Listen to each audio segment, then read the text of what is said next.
Genesis 13, Abram went up from Egypt to the Negev, he, his wife, and all he had, and Lot. Abram was very rich in livestock, silver, and gold. He went by stages from the Negev to Bethel, to the place between Bethel and Ai where his tent had formerly been, to the site where he had built the altar. And Abram called on the name of the Lord there.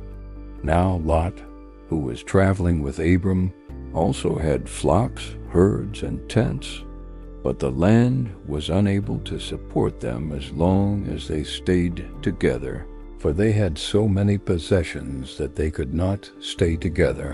And there was quarreling between the herdsmen of Abram's livestock and the herdsmen of Lot's livestock. At that time the Canaanites and the Perizzites were living in the land.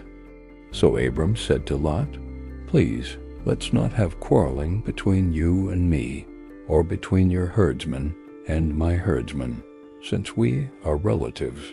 Isn't the whole country before you? Separate from me. If you go to the left, I will go to the right. If you go to the right, I will go to the left."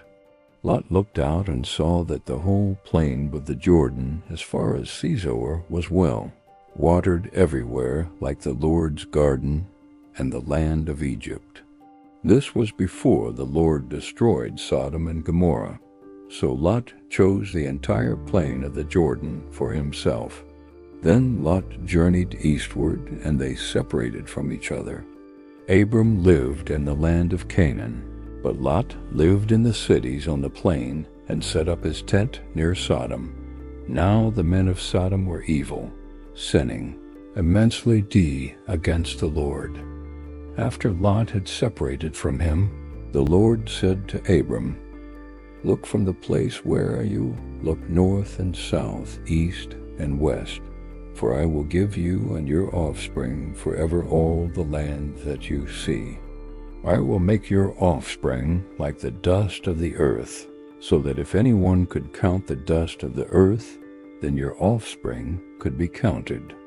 Get up and walk around the land through its length and width, for I will give it to you."